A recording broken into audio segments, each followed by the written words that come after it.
दोस्तों नमस्कार। खुदरंग के इस डिजिटल प्लेटफॉर्म पर आप सभी का स्वागत है। दोस्तों, उत्तर प्रदेश में आज यानी कि जब मैं ये वीडियो शूट कर रहा हूं, बना रहा हूं, उस दिन 3 घटनाएं ऐसी रिपोर्ट की गईं जो हैरान और परेशान करने वाली हैं। ये घटनाएं अचानक होने वाली रहस्यमयी मौतों से संबंधित हैं। खबर नंबर 1, लखनऊ में एक शादी समारोह के दौरान वरमाला स्टेज पर दुल्हन की अचानक मौत हो गई। जैसे ही दुल्हन ने दूल्हे को वरमाला पहनाई, वैसे ही वो अचानक स्टेज पर बेहोश होकर गिर गई और उसकी तुरंत मौत हो गई। बताया जा रहा है कि महिला की मौत हार्ट अटैक से हुई है। खबर नंबर 2, मेरठ में सड़क पर चलते चलते एक 18 साल का लड़का गिर जाता है और उसकी मौत हो जाती है। अचानक उसे छींक आई और महज कुछ ही सेकंड में उसकी मौत हो गई।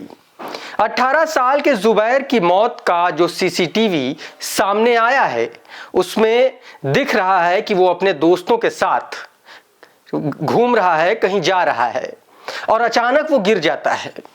दोस्त उसे संभालने की कोशिश करते हैं, लेकिन उसकी मौत हो जाती है। खबर नंबर 3, इलाहाबाद में पत्रकार प्रदीप पांडे के 26 साल के भतीजे की अचानक हार्ट अटैक से मौत हो जाती है। मौत कैसे होती है?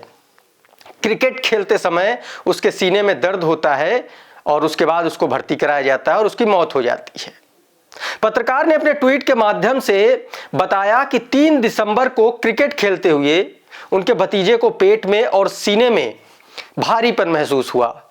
प्रदीप पांडे लिखते हैं कि मेरा भतीजा स्पोर्ट्समैन था, उसकी बॉडी पूरी तरह से फिट थी, बीमारी की कोई फैमिली हिस्ट्री नहीं थी, उसके बावजूद हार्ट अटैक से उसकी मौत हो गई।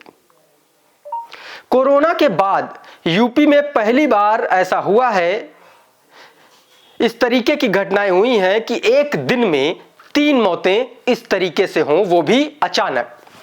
हालांकि इससे पहले भी वाराणसी, जौनपुर, अयोध्या, बरेली सहित उत्तर प्रदेश और देश के तमाम जगहों और तमाम शहरों पर इस तरह की मौतों की खबरें आती रही हैं। बीते 29 नवंबर को ही वाराणसी में अपने भतीजे की शादी में डांस करते हुए 40 साल के मनोज विश्वकर्मा की चंद सेकंड्स में मौत हो गई। इसी साल 11 अक्टूबर को उत्तर प्रदेश के ही जौनपुर में रामलीला कार्यक्रम के दौरान भगवान शिव का किरदार निभा रहे राम प्रसाद उर्फ छब्बन पांडे की अचानक मौत हो गई। इसी साल अक्टूबर महीने की 4 तारीख को अयोध्या के रुधौली में रामलीला का एक कार्यक्रम हो रहा था। उसमें रावण का किरदार जो निभा रहे थे शख्स, उनकी स्टेज पर अचानक मौत हो गई। 2 सितंबर को इसी साल बरेली में एक बर्थडे पार्टी के दौरान एक व्यक्ति डांस कर रहे थे, 45 साल उनकी उम्र बताई जा रही है, उनकी अचानक मौत हो गई। डांस करते करते वो गिरे और उनका निधन हो गया। दोस्तों, सिर्फ यूपी में ही नहीं, देश भर में इस तरीके की घटनाएं सामने आ रही हैं जो बड़ी चिंता का विषय है और खास करके कोविड वैक्सीनेशन के बाद ऐसी लोगों की प्रतिक्रिया है। देश के जाने माने लोग भी इस हार्ट अटैक वाली समस्या के शिकार हो रहे हैं। अभी हाल ही में आप लोगों ने देखा सुना होगा, देश के मशहूर कॉमेडियन राजू श्रीवास्तव जिम में कसरत कर रहे थे और उसी वक्त उनको हार्ट अटैक हुआ, उनकी मौत हो गई कुछ दिन बाद। राजू की उम्र 59 साल थी। 46 साल के कन्नड़ अभिनेता पुनीत राजकुमार की भी हार्ट अटैक से मौत हुई। 41 साल के टीवी अभिनेता सिद्धार्थ शुक्ला का भी हार्ट अटैक से ही निधन हुआ दोस्तों। और 45 साल की उम्र में आप लोगों ने देखा होगा, कलकत्ता के एक नाइट कॉन्सर्ट में, सिंगिंग कॉन्सर्ट में सिंगर केके की लाइव परफॉर्मेंस के दौरान हार्ट अटैक हुआ और उनकी मौत हो गई। और कुछ इसी तरीके से बंगाली अभिनेत्री एंड्रिला शर्मा का 24 साल की उम्र में हार्ट अटैक से निधन हो गया। 26 साल के पॉपुलर टीवी एक्टर सिद्धांत वीर सूर्यवंशी की जिम में वर्कआउट कर रहे थे, उनकी मौत हो गई। भाभी जी घर पर हैं कि फेम एक्टर दीपेश भान की 41 साल में हार्ट अटैक से मौत हुई।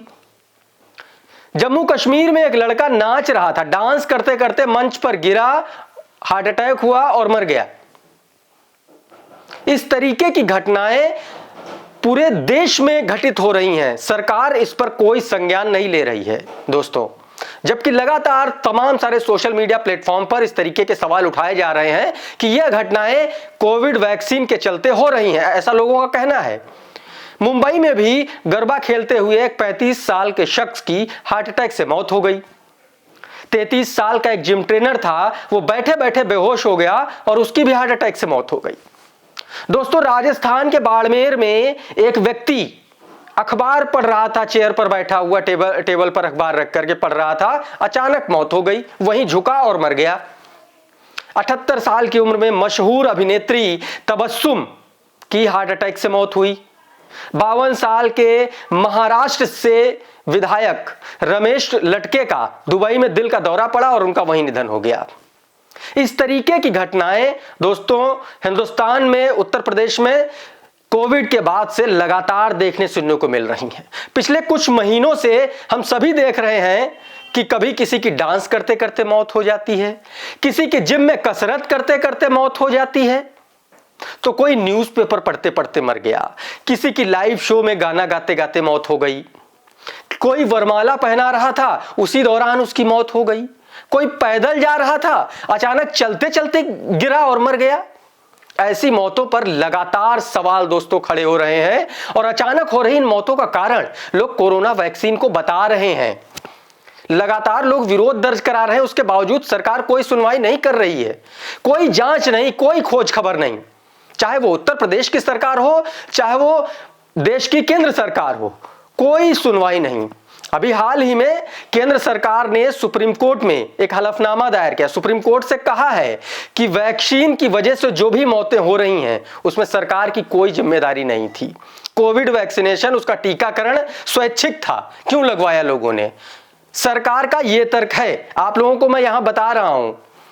सरकार ने सुप्रीम कोर्ट के सामने कहा कि कोरोना टीकाकरण से होने वाले किसी भी तरह के प्रभाव के लिए सरकार जिम्मेदार नहीं है। सरकार का जो स्वास्थ्य और परिवार कल्याण मंत्रालय है ना दोस्तों, उसने ये बोला है सुप्रीम कोर्ट में कि वैक्सीन की जो डोज है उसकी तुलना में मौतें काफी कम हो रही हैं। तो सवाल सरकार से है, तो फिर आप लोग क्यों बड़े बड़े होल्डिंग्स क्यों लगवा रहे थे, वहां क्यों वाहवाही लूट रहे थे? और जब इस तरीके की एक अपील सुप्रीम कोर्ट में की गई कि 2 लड़कियों की मौत कोविड वैक्सीनेशन के बाद इसकी वजह से हुई, तो सरकार ने सीधे तौर पर पल्ला झाड़ लिया। दोस्तों, लोग कह रहे हैं, लगातार लोग मर रहे हैं इस तरीके से। उत्तर प्रदेश में आज ही 3 घटनाएं हुई जब मैं ये वीडियो बना रहा हूं 4 दिसंबर को। तो इस तरीके की घटनाएं लगातार हो रही हैं। ना उत्तर प्रदेश की योगी सरकार संज्ञान ले रही है, ना केंद्र की मोदी सरकार संज्ञान ले रही है। चुनाव में व्यस्त हैं, गुजरात में चुनाव चल रहे हैं, हिमाचल प्रदेश में चुनाव चल रहे हैं, रैलियां पर रैलियां हो रही हैं। हमने देखा जिस समय कोरोना एकदम अपने विस्फोटक रूप में था, उस समय केंद्र के जो नेता थे, प्रधानमंत्री नरेंद्र मोदी, गृह मंत्री अमित शाह समेत तमाम बीजेपी के बड़े नेता कोलकाता और पश्चिम बंगाल में चुनाव में रैलियां कर रहे थे।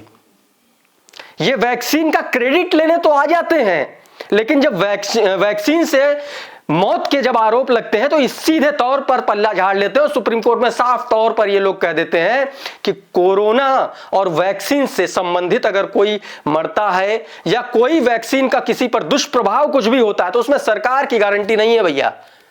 तो आप समझ लीजिए, आप अपनी जिंदगी और मौत के खुद जिम्मेदार हैं।